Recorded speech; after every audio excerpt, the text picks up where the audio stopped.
Breaking the Codes, Times and Seasons. Part 6, Value of Synchronism and Chronology. Introduction, Part 6. Although lengthy, the following historical fact needs to be understood before studying the importance of the synchronism and chronology of 457 BC and the synchronisms and chronology of the Bible as a whole. Section 1 is taken from an article which can be found at Four Angels Publications under Articles, the Lunar Sabbath and the Seventh-day Adventist Church. This article is used without prejudice to demonstrate the validity of chronology and the impact it has in the lack of understanding of His Word if neglected. This writer is persuaded that the purpose of the Creator in preserving so many synchronisms in His written Word and so many chronological dates corresponding in history was and is specifically for these last days of Earth history in order to declare His true and unique Luni-Solar Barley Harvest Law calendation as restored by the Millerites in 1844. Though lost through time and events for more than 1,260 years till 1798 and 175 years now in 2019 since 1844, it is high time for these synchronisms to be studied using the premises of 1844 calendar reckoning of October 22, 1844. According to the Pen of Inspiration in the Great Controversy, 1888, page 457, the computation of the prophetic periods 457 BC, 27 AD, 31 AD, 34 AD, and October 22, 1844, on which that message was based, taken in Daniel chapter 8, verse 14, Daniel chapter 9, verses 24 to 27, and Revelation chapter 14, verse 7, placing the close of the 2300 days in the autumn of 1844, stands without impeachment. Section 1, the Lunar Sabbath and the Seventh-day Adventist Church. Here is part of the article referred to, the Lunar Sabbath and the Seventh-day Adventist Church. Dr. Jacques Ducan, professor of Hebrew and Old Testament exegesis at Andrews University, was the featured speaker at workers' meeting for the Upper Columbia Conference of Seventh-day Adventists in August of 2007. The conference was considering establishing a church plant in Spokane, Washington, to reach Messianic Jews. Ducan was invited to speak to the conference ministers about the annual feast. According to 3 people in attendance, a number of pastors voiced questions about the biblical calendar. One of the pastors stated that at that time, Ducan acknowledged that when the Sabbath is calculated by the biblical calendar, it will fall differently. If the Sabbath on the biblical calendar does not fall on Saturday, why does the Seventh-day Adventist Church still teach that Saturday is the Sabbath? Why has the leadership not informed the church members? How long has the leadership known that Saturday is not the true Bible Sabbath?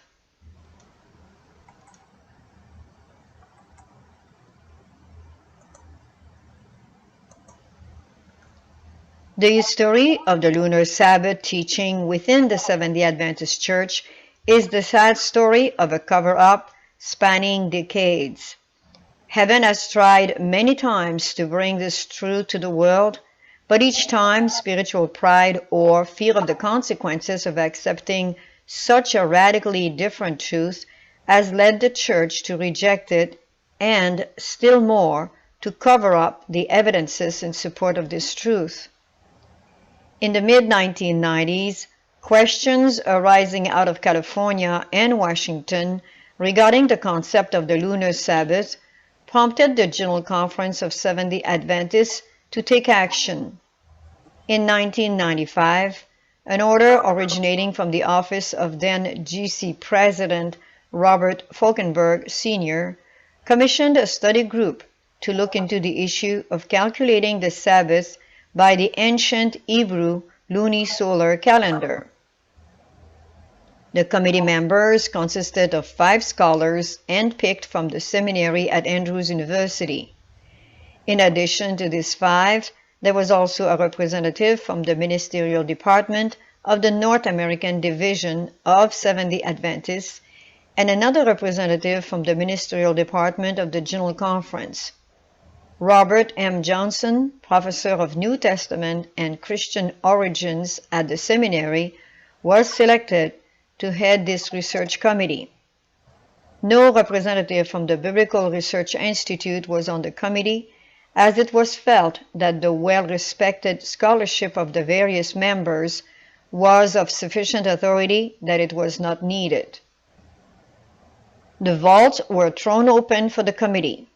They were asked to research the Grace Amadon collection, housed at the Center for Adventist Research at Andrews University, as well as the 4-volume series, The Prophetic Faith of Our Fathers, by Leroy Edwin Froom.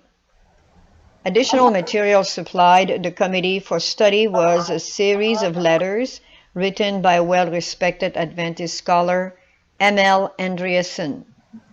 A research paper on the subject by Elder J.H. Wirtz was to be provided, but before it could be studied, something unexpected happened. It had been expected that the committee would be able to very quickly refute the idea of a lunar Sabbath. What was not expected was what actually happened. As the committee members began studying into the subject, a number of them became convicted of its truth. The fact is, the entire Seventh-day Adventist denomination was founded upon a belief that the 2300-day year prophecy of Daniel, chapter 8, verse 14, ended on October 22, 1844, as taught by the Millerite movement of the 1840s. This is significant because the only way to arrive at that date is by using the ancient biblical lunisolar calendar. As far back as April, and then in June and December of 1843, and in February of 1844, months before William Miller's original dates expired for the ending of the Jewish year 1843, at the time of the vernal spring equinox in 1844, his associates Sylvester Bliss, Josiah Litch, Joshua V. Imes, Nathaniel Southard, Apollos Hale, Nathan Whiting, and others came to a definite conclusion.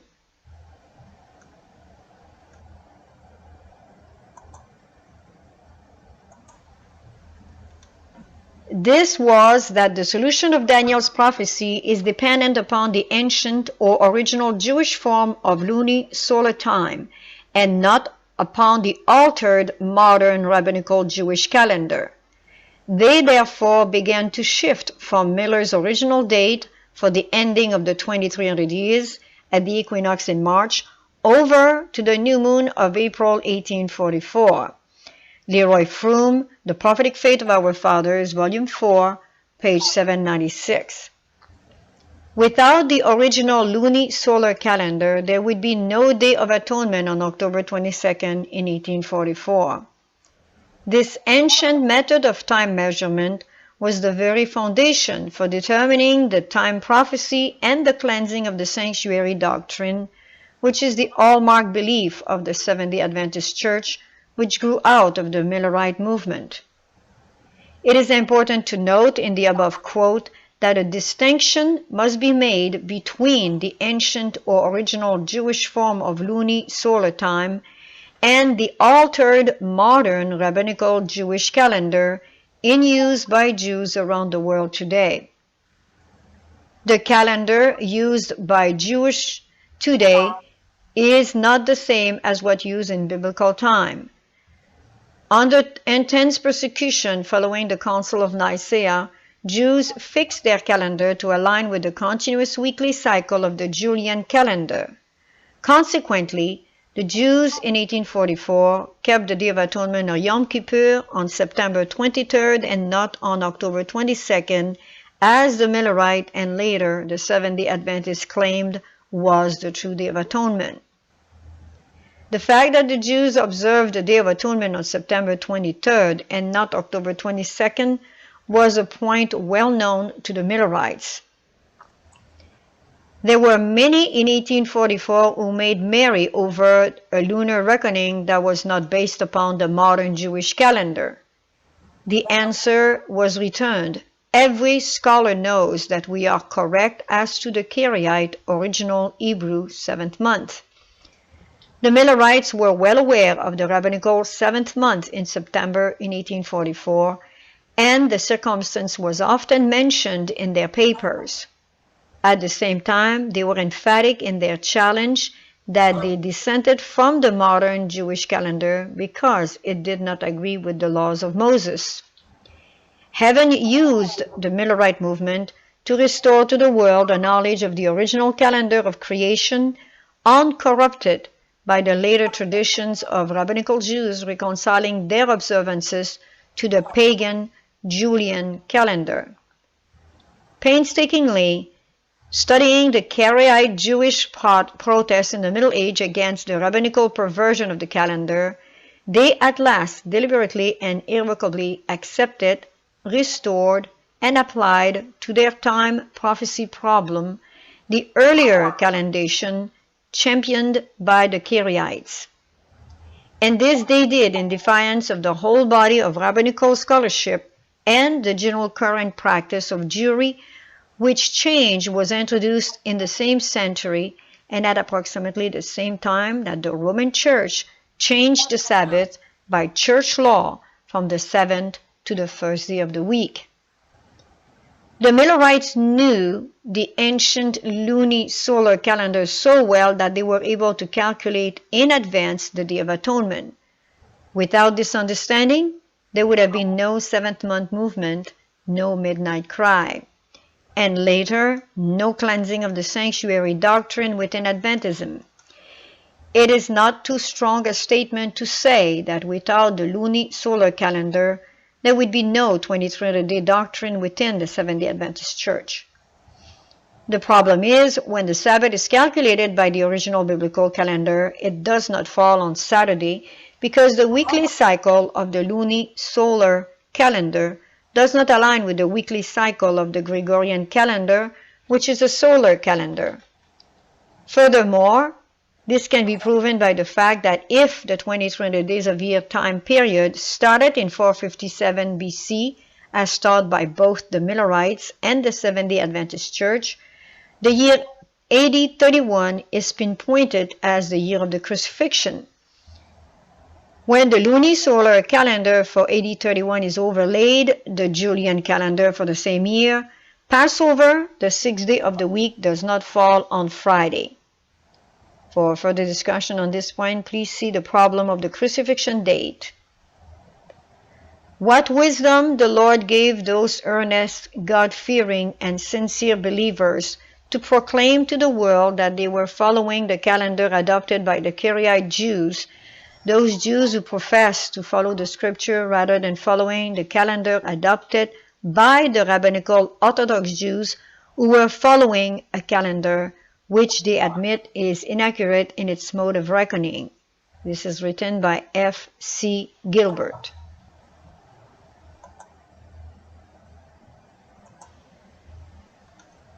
This was the problem facing the study committee of 1995. To acknowledge that the Church's sole unique contribution to Protestant theology was based upon a different method of timekeeping was to open the floodgates to a problem they did not wish to deal with, the problem that the biblical Sabbath is not Saturday. When interviewed, one of the committee members stated, "The main thing that the North American Division men wanted to cover up was the fact that October 22nd is based on Jewish lunar calculation. He said that they were wanting to get people thinking that it was based on solar calendation. This led to extremely heated discussions among the committee members. This author does not know precisely what position the men from the North American Division and the General Conference took, but according to interviews, 3 of the 5 members from Andrews University were vocal in their support for a truthful and consistent stance on the establishment of the date of October 22, 1844. A committee member recalled some of the discussion that took place over the issue, stating emphatically, "Anytime you have October 22nd and it is your hallmark doctrine, it is the hallmark doctrine that sets your denomination apart as distinct and separate from all other denominations, and it is based on Jewish lunar calculation. And then you give people the idea that you got it from the solar calendar, you are lying." Several of us were very, very hard on them.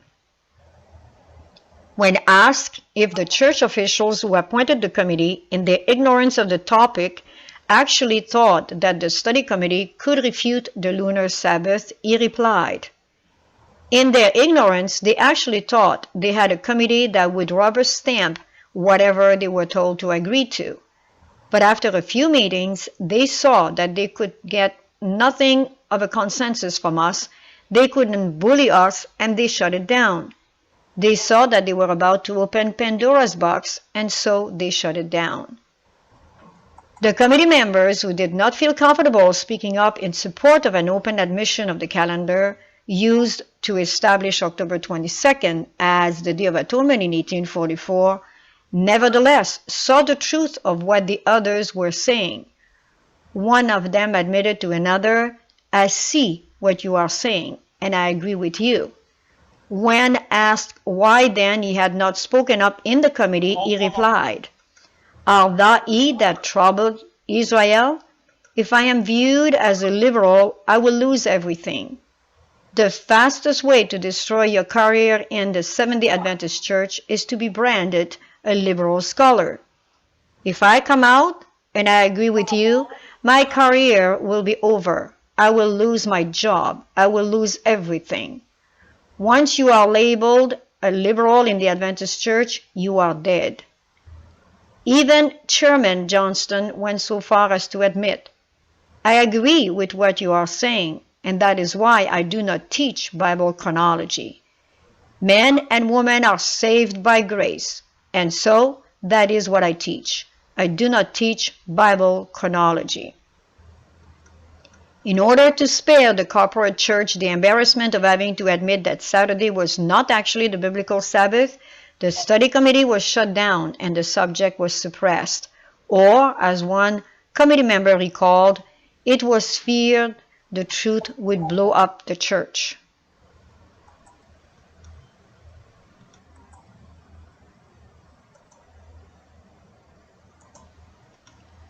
Section 2, Chronology is the key to prove the biblical calendar. The precedent article makes it clear that the committee chairman in 1995 did not teach chronology. The committee members who did not feel comfortable speaking up in support of an open admission of the calendar used to establish October 22nd as the Day of Atonement in 1844, as mentioned above, nevertheless saw the truth of what the others were saying.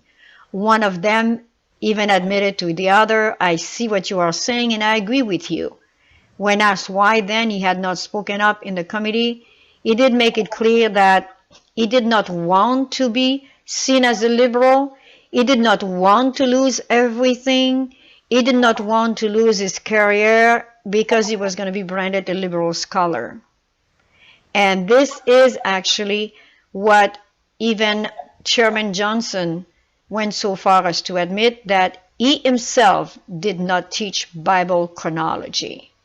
He knew very well that by teaching Bible chronology, he would have definitely had to demonstrate the biblical calendar is the true calendar, Luni-Solar Barley Harvest calendar that needs to be used for the biblical Sabbath.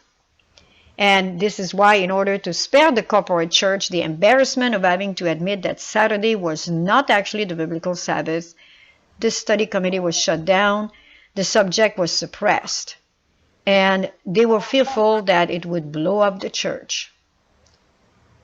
Robert M. Johnson is a professor of New Testament and Christian origins at the seminary, which was selected to be the head of this research committee in 1995, and as written in this paper, is still a professor at Andrews University, at least in March 2nd, 2015, when this paper was prepared. For additional synchronism and chronological facts, more will be presented to you in parts 7 and 8 and more in the next section.